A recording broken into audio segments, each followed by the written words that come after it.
بسم اللہ الرحمن الرحیم یا ایھا الذین آمنوا اتقوا اللہ وکونوا مع الصادقین صدق اللہ مولانا العظیم اللہم صل علی سیدنا و مولانا محمد وبارک وسلم وصلی علیہ۔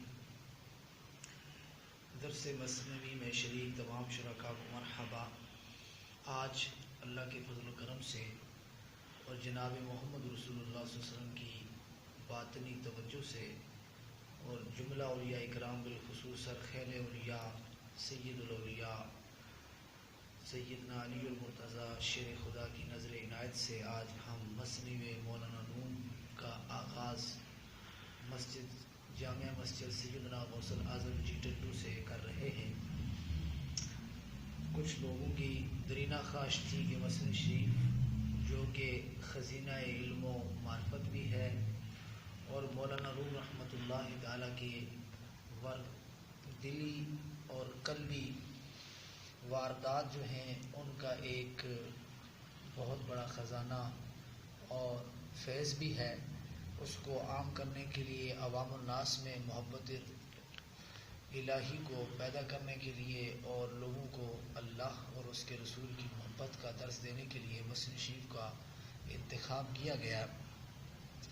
میں آپ کے سامنے مثنوی شریف کے مصنف رحمۃ اللہ تعالیٰ کے حوالے سے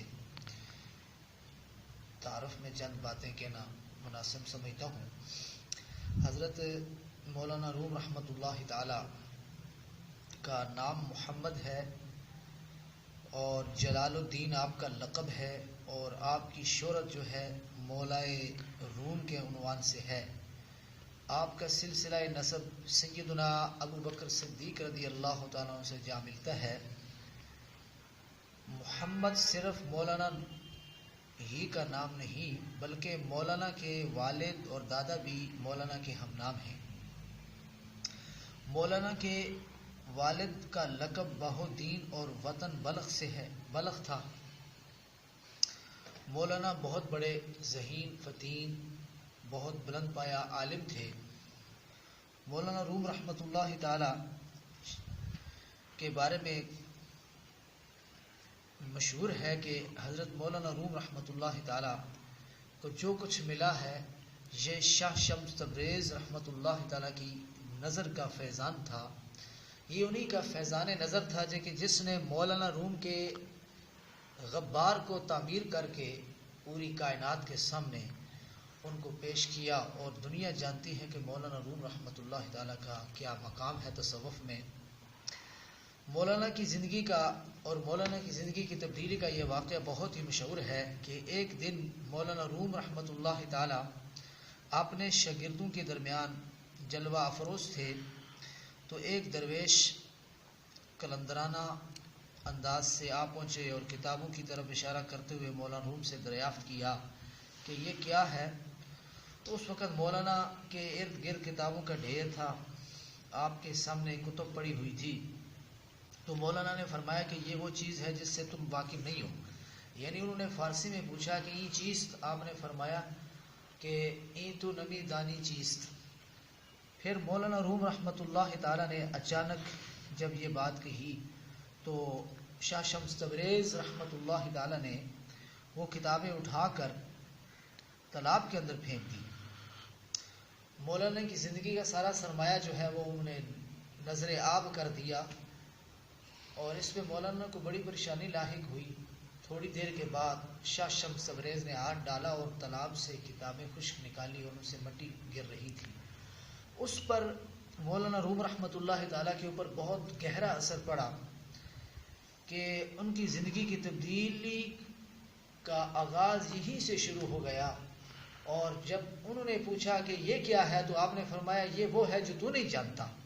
اس کے بعد پھر آپ نے کہا کالا را بگزار مرد حال شو، کالا را بگزار مرد حال شو، پیشے مرد کامل پامال شو، کہ یہ گفتگو اور یہ کیل و کال کے سلسلے کو ترک کر دو اور صاحب حال بن جاؤ اور کسی مرد کامل کے سامنے پیش جو ہے پامال ہو جاؤ اور ان کے سامنے مٹ جاؤ، تمہیں کچھ نہ کچھ مقام اور مرتبہ مل جائے گا۔ بطور تبرک جو ہے مثنوی کی بہت بڑی فضیلت ہے، اور صاحب مثنوی جو ہے ان کی بھی بہت بڑی عزت ہے، بڑا مقام ہے، ان کی کتاب کا بھی بہت بڑا مقام ہے. اس حوالے سے مسلم شریف کے ابتدا میں یہ بات لکھی ہوئی ہے کہ مولانا روم رحمۃ اللہ تعالیٰ کا جب جنازہ اٹھا، جس چارپائی میں آپ کا جنازہ لے کر لوگ گئے تھے قبرستان میں، اس چارپائی کو دفن کرنے کے بعد لوگوں نے ٹکڑے ٹکڑے کر کے بطور تبرک جو ہے لوگوں نے آپس میں تقسیم کر لیا. آپ خود نظر لگا سکتے ہیں کہ ان کے وجود مسعود کی برکت کتنی تھی کہ لوگوں نے اس چارپائی کو بھی بطور تبرک رکھا. آج سب سے پہلے ہم ان کا ایک شعر پڑھتے ہیں جو انہوں نے مسلم شریف کے اندر بیان کیا ہے کہ بشنو از نئے چون حکایت می کند وز جدائی ہا شکایت می کند. بانسری سے سن کیا بیان کرتی ہے اور جدائیوں کی کیا شکایت کرتی ہے. آپ فرماتے ہیں کہ اس بانسری سے سنو کہ یہ کیا کہہ رہی ہے، کیا بیان کر رہی ہے، اور یہ جو ہے یہ اپنی جدائی کی شکایت کر رہی ہے. جب سے یہ اپنے اصل سے کٹی ہے، یعنی بانس سے جب سے یہ جدا ہوئی ہے، اب تک جو ہے یہ اپنی جدائی کی شکایت کر رہی ہے کہ از نیسا تا مرا ببریدہ اند از نفرم مرد و زن نولیدہ اند، کہ جب سے مجھے جو ہے بانس سے کاٹا ہے، میرے نالے سے مرد و زن سب روتے ہیں. یعنی جب سے مجھے میرے اصل سے جدا کیا ہے تو میری جدائی کی وجہ سے مرد اور عورت سب جو ہے میری اس آواز پہ جو ہے روتے ہیں، نالا کرتے ہیں، آہو فغاں کرتے ہیں.